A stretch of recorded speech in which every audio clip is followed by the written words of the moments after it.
My name is Samantha Shenoy, and I'm a nurse practitioner at the University of California in San Francisco, and I work with patients with multiple myeloma. And today I'm going to be speaking with you about the long-term follow-up results from the CARTITUDE-1 study. So CARTITUDE-1 was a phase 1b/2 study that led to the FDA approval of ciltacabtagene, which is a B-cell maturation antigen or BCMA-directed chimeric antigen receptor or CAR T-cell therapy in patients with heavily pretreated relapsed refractory multiple myeloma.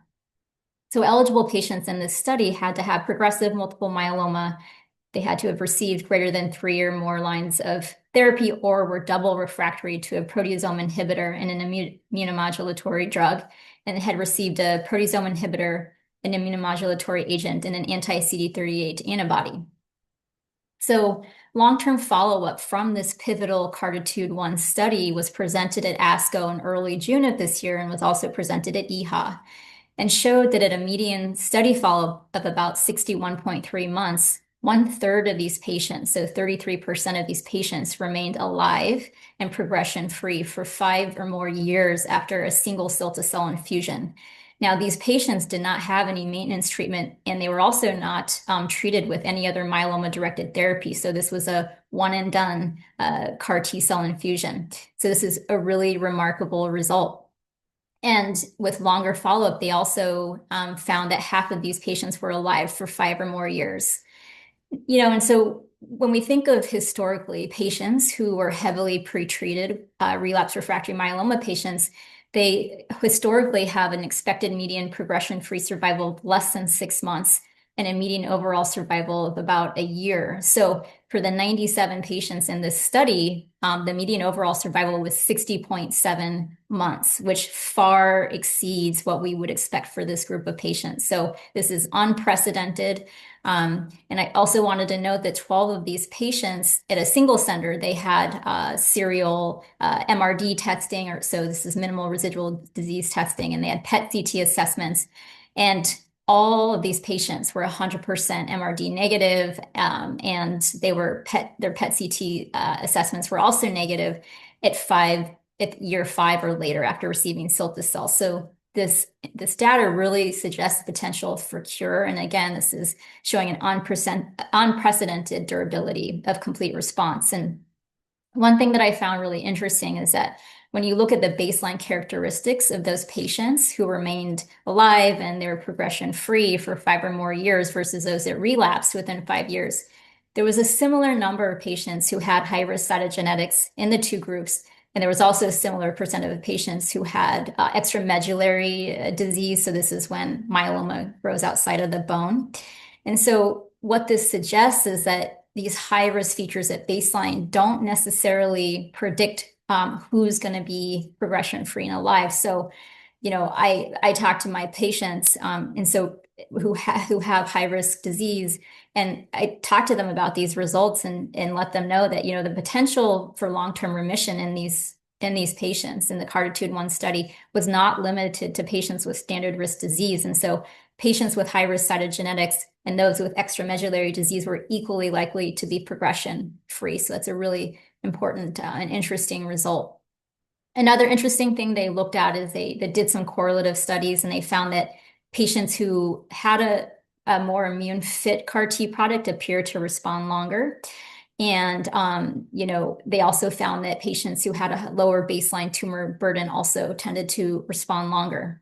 Another important thing that I wanted to mention is that when they looked at the safety profile, they found that the safety profile of cilta-cel remained consistent with previous reports. So with this longer follow-up in these patients who were progression-free for more than 5 years, there was two patients who had new secondary primary malignancies. Those were both solid tumors, but they were not attributed to cilta-cel.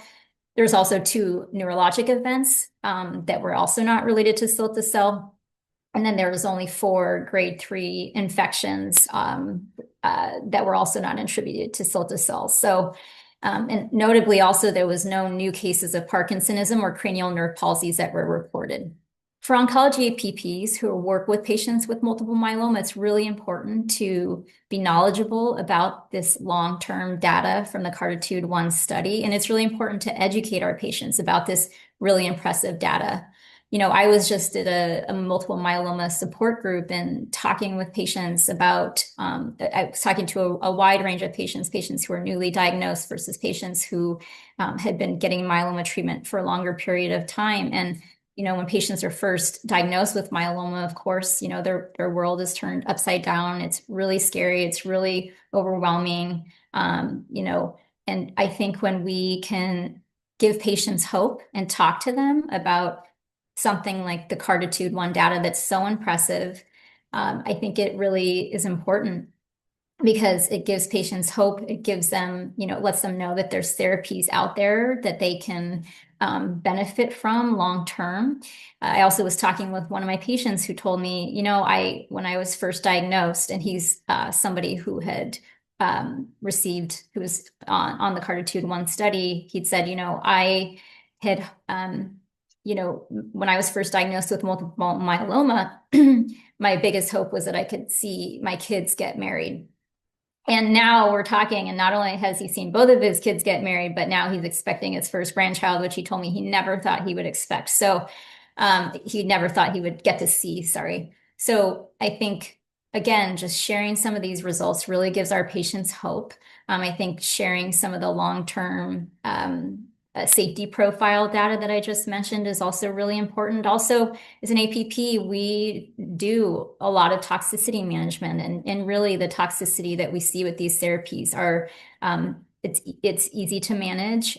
And I think the other thing that I want to say, I've been working with patients with multiple myeloma for over 15 years, and 15 years ago, we didn't have this type of therapy, and we didn't get to, share these really impressive results with patients. And so, and the prognosis was much more dismal for patients 15 years ago. So I think it's really important that we share this with our patients, again, to give them hope, to know that there's therapies like this out there.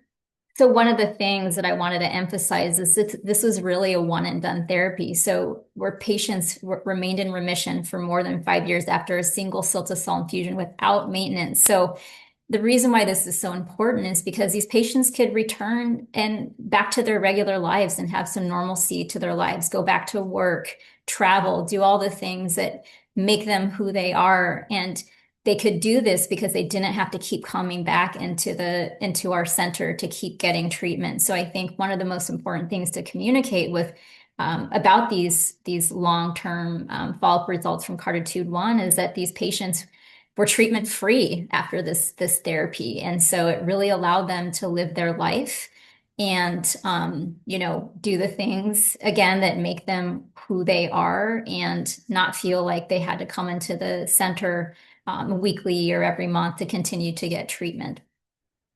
In addition, I just wanted to say that, these CARTITUDE-1 results, it's really the longest study follow-up after any CAR T therapy in multiple myeloma, along with LEGEND-2, and it really shows the first evidence of curative potential of cilta-cel. And again, with a third of these patients remaining treatment-free and progression-free after 5 years, for 5 years after a single infusion. And again, just want to highlight that the toxicity profile for cilta-cel is very manageable, and we're learning more and more about how to better manage and predict some of these delayed neurotoxicities. I think the one other thing that I would highlight is an APP, we are usually the ones that are doing the in-depth teaching with patients about the therapies that they're receiving. So as an APP, it's really important to be knowledgeable about this data, to share it with your patients, and to reassure them. Because, when we see patients in clinic, we know there's so much anxiety, whether it's a new diagnosis or someone who's further along their treatment journey. And so I think when we share this data, it can really help, again, give patients hope, help address some of that anxiety that we're seeing these really impressive results, and that, give them the hope that they'll be able to go back to living that life that they had before they were diagnosed.